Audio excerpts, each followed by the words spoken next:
Viewers আসসালামু আলাইকুম। আজকের আলোচ্য বিষয় পুরুষের অস্বাভাবিক স্তন বৃদ্ধি অর্থাৎ গাইনোকোমাস্টিয়া রোগ নিয়ে, যেটি মেডিকেলের ভাষায় বলা হচ্ছে গাইনোকোমাস্টিয়া। এই রোগ নিয়ে আজকে আলোচনা করব। আমি ডাক্তার আল মাহমুদ, খিদমা হোমিও হলের পক্ষ থেকে আজকেও হাজির হয়ে গেলাম আরও একটু নতুন ভিডিওতে নতুন বিষয় নিয়ে। এই রোগ কেন দেখা দেয়? এই রোগ দেখা দেওয়ার বেশ কিছু কারণ রয়েছে, যেমন টেস্টোস্টেরন হরমোন লেভেল বৃদ্ধি পাওয়া, লিভারে চর্বি জমে যাওয়া, ফ্যাটি লিভার হওয়া, গ্রেড 1 গ্রেড 2-তে চলে যাওয়া, বা যাদের হেপাটাইটিস বি ভাইরাসে যারা ভোগে, লিভারে বিভিন্ন পীড়া, লিভারে ইনফেকশান, এছাড়া যাদের ডাইজেস্টিভ প্রবলেম রয়েছে, যাদের ঠিকমতো হজম হতে চায় না, পেটের নানাবিধ গণ্ডগোল রয়েছে, সমস্যা রয়েছে, কনস্টিপেশন সমস্যা, পাইলসের সমস্যা, এবং যাদের ডায়াবেটিসের সমস্যা রয়েছে, অল্প বয়সে ডায়াবেটিসের সমস্যা দেখা দিয়েছে, যৌন দুর্বলতা দেখা দিয়েছে, টেস্টোস্টেরন হরমোন লেভেল কমে গিয়েছে এবং বীর্য অনেক পাতলা হয়ে গিয়েছে, তাদের কিন্তু গাইনোকোমাস্টিয়া, স্তন অনেক বড় হয়ে যায়।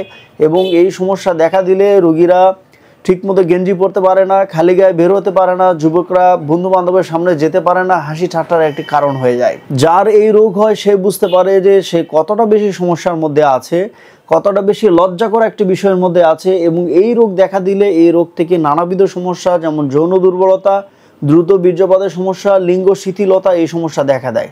আর আরেকটি বিষয় হচ্ছে এই প্রবলেম গাইনোকোমাস্টিয়া অর্থাৎ পুরুষের অস্বাভাবিক যে স্তন বৃদ্ধি, এই রোগ দেখা দেওয়ার একটি অন্যতম কারণ হচ্ছে অনেক বেশি পরিমাণে মাস্টারবেশন বা হস্তমৈথুন করা।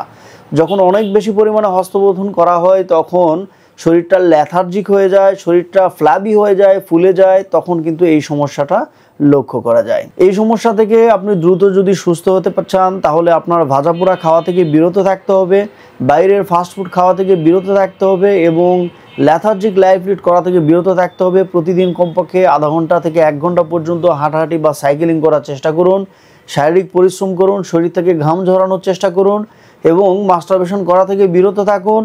আর আপনার যদি গ্ল্যান্ড থাকে দ্রুত আপনি হোমিওপ্যাথি চিকিৎসা গ্রহণ করুন। হোমিওপ্যাথি চিকিৎসার মাধ্যমে এই রোগ থেকে 100% আপনি সুস্থ হতে পারেন।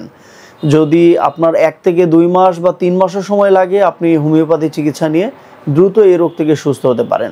মনে রাখবেন, গাইনোকোমাস্টিয়া অপারেশন নয়। অপারেশন করলে পরবর্তীতে এখানে গ্ল্যান্ড আবার দেখা দেয়, ফুলে যায়, এবং পরবর্তীতে পার্শ্ব প্রতিক্রিয়া দেখা দেয়। অপারেশন করলে অনেক ব্যয়বহুল খরচ হয়। সেই ক্ষেত্রে গাইনোকোমাস্টিয়া রোগের জন্য হোমিওপ্যাথি চিকিৎসা নিয়ে খুবই স্বল্প মূল্যে, স্বল্প খরচের মধ্যে কিন্তু আপনি সুস্থ হতে পারেন। আর এই বিষয়ে গাইনোকোমাস্টিয়া রোগ দেখা দিলে কি মেডিসিন খেতে হবে, তা কোন ডোজে খাবেন, পরবর্তীতে অবশ্যই সেই ভিডিও নিয়ে আমি আলোচনা করব। যদিও বা পূর্বে আলোচনা করেছি, আরও লেটেস্ট ভিডিও আসছে। আমাদের সাথেই থাকুন, চ্যানেলটি ভিজিট করুন, সাবস্ক্রাইব করুন, এবং খিদমা হোমিও হলের পাশে থেকে প্রতিনিয়ত ভিডিওগুলো আপনি দেখতে থাকুন। আপনি ভালো থাকুন, সুস্থ থাকুন, দেখতে থাকুন খিদমা হোমিও হল ইউটিউব চ্যানেলটি। আর ভিডিওটি ভালো লাগলে অবশ্যই বন্ধুদের মাঝেও শেয়ার করে দিবেন। আল্লাহ হাফেজ।